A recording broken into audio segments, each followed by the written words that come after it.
Yo creo que una de las preguntas obligadas que se hacen quienes nos escuchan y nosotros mismos es, y regresando a la investigación misma de este caso, es si las conclusiones a las que se han llegado, digamos, si la hipótesis sobre la cual se ha trabajado hasta este momento es creíble o no es creíble. Tú, de lo que has revisado, ¿cómo lo sientes?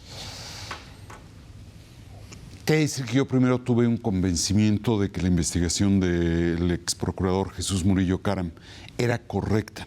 Naturalmente, y como a todos me han venido aflorando dudas, pero en coincidencia con lo que decía Carlos, me parece que el asunto es el que expresa el vínculo que históricamente lo ha habido, que lo ha destacado este pensador alemán Hans Magnus Enzensberger, del vínculo entre política y delito.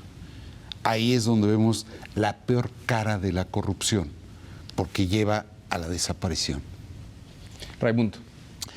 Bueno, yo diría, hay 4 ángulos de arranque que yo digo son calificativos y descriptivos, que abarcan los primeros 20 días después del crimen, de aquella noche del 26 de septiembre. Insensibilidad, incompetencia, prejuicios y mal manejo político. Esto es en el equipo gobernante, no en el gobierno federal, porque el gobierno federal no operaba de esa forma, sino era una cúpula de un grupo de funcionarios cercanos al presidente Peña Nieto. Y podemos establecer una ruta crítica. Viernes 26 de septiembre, el gobernador de Guerrero, Ángel Helado Aguirre, le habla al subsecretario de Gobernación, Luis Miranda, y le dice: esto está pasando en Iguala y son normalistas de Ayotzinapa.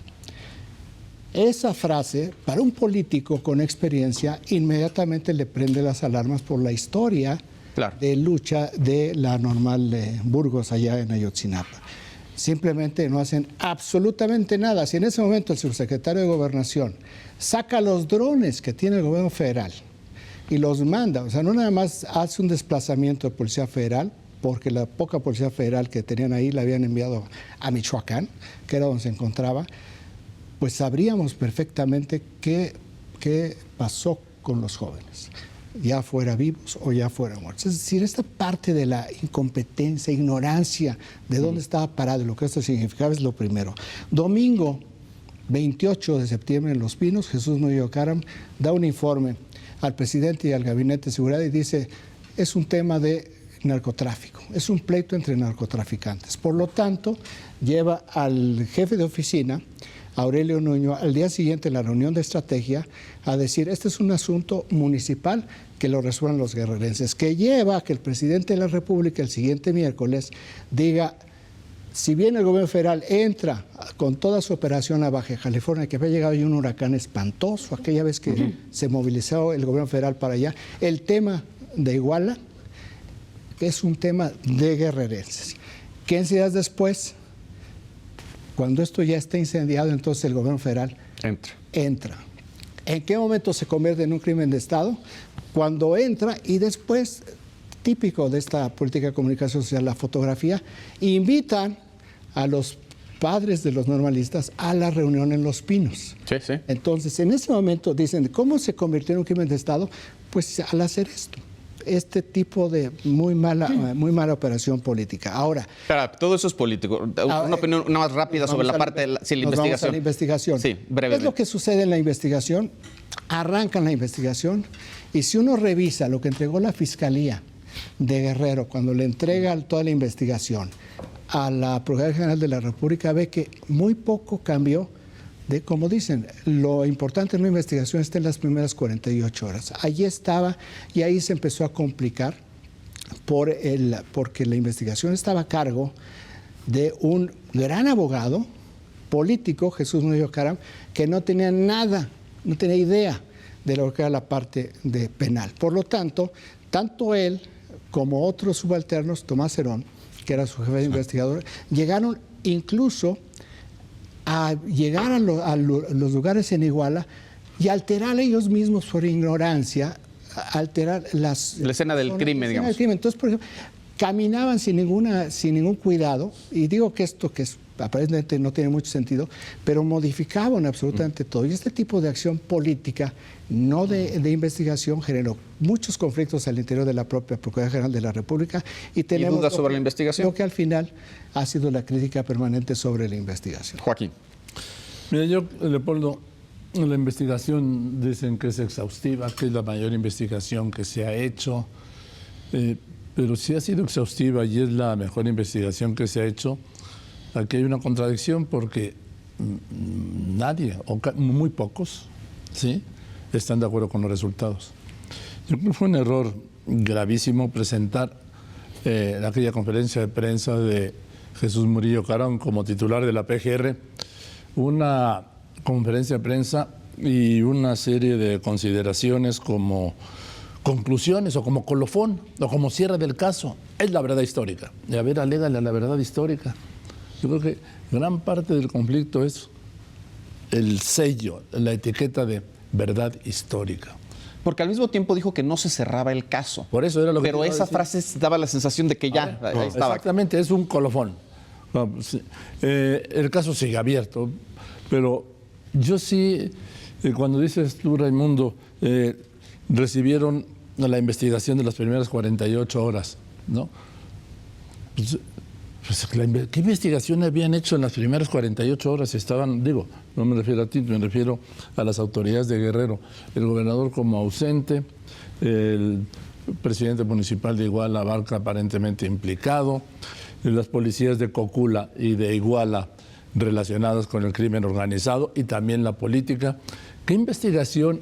Bueno, la Procuraduría, la Fiscalía del Estado, ¿no? Que detiene a los policías. Esa es la parte central. Eso es un punto. Pero tenían, Leopoldo, el primer evento se da ahí en Iguala.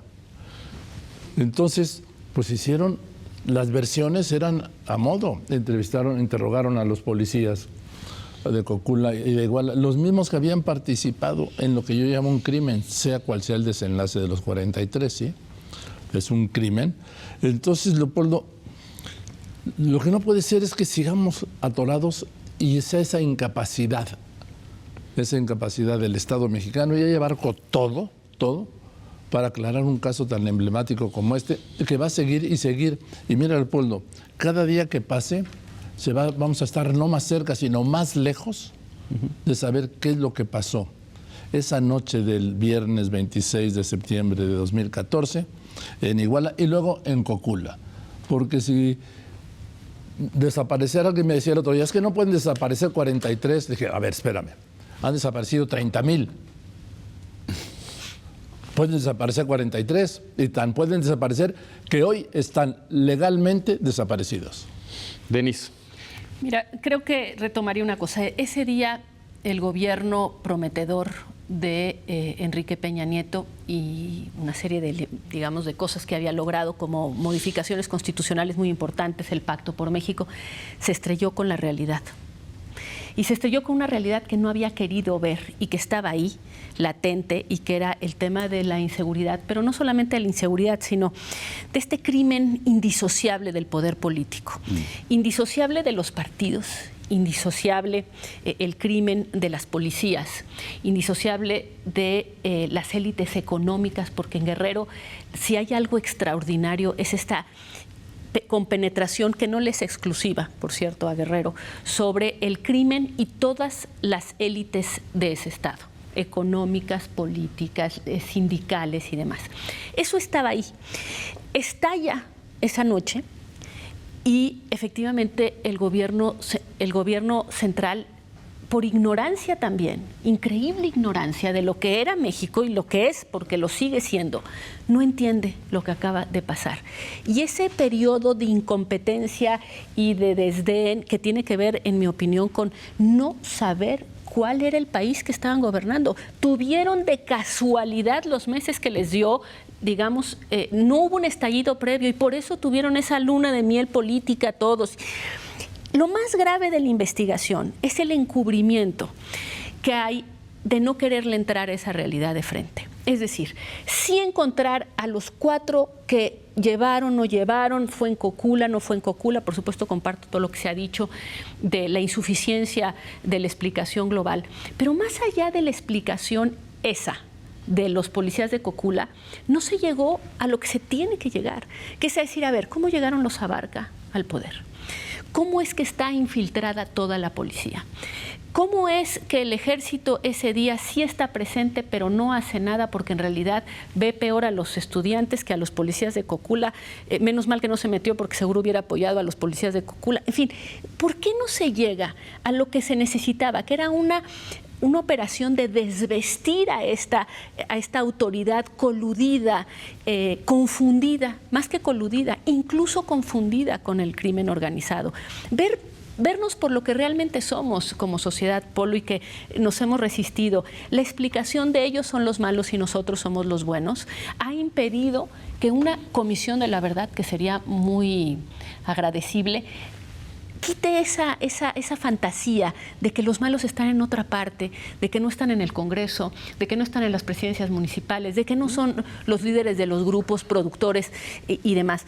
A mí me parece que en ese sentido Ayotzinapa es un ejemplo de lo que ocurre en muchas otras partes, que se vuelve emblemático porque los estudiantes tienen una estructura política que los defiende, que llama la atención. Por ser estudiantes normalistas. Sí, pero bueno, si pensamos y si pensamos en los 72 muertos de San Fernando, descubriríamos exactamente lo mismo. Un grupo de personas asesinadas por otro que se confunden y creen que son unos criminales que van a apoyar al grupo rival, los matan en cantidades increíbles, 72 muertos en San Fernando. Nadie que nosotros estemos aquí... Aunque aquí parece que hay algo adicional a otro tipo de crímenes, porque cuando hablan de los Abarca, de José Luis Abarca, particularmente de su esposa, él estaba ya señalado en testimonios, en declaraciones ministeriales, de haber sido autor intelectual y casi material de un homicidio. Claro. Material, según los testimonios, material. Miembro del PRD, un activista, junto con otras personas, meses antes. Sí. Y entonces ya estaba señalado y hubo la petición expresa de la Fiscalía de Guerrero de que se le consignara. Estamos hablando de mayo, junio de ese año. Entonces ahí viene esta parte donde hubo una omisión y hubo una negligencia, porque lo vamos a consignar, nunca lo consignaron. Pero de nuevo intervienen las decisiones, que no razones, políticas. ¿Cómo vamos a meter a la cárcel a un presidente municipal y del PRD y en este momento?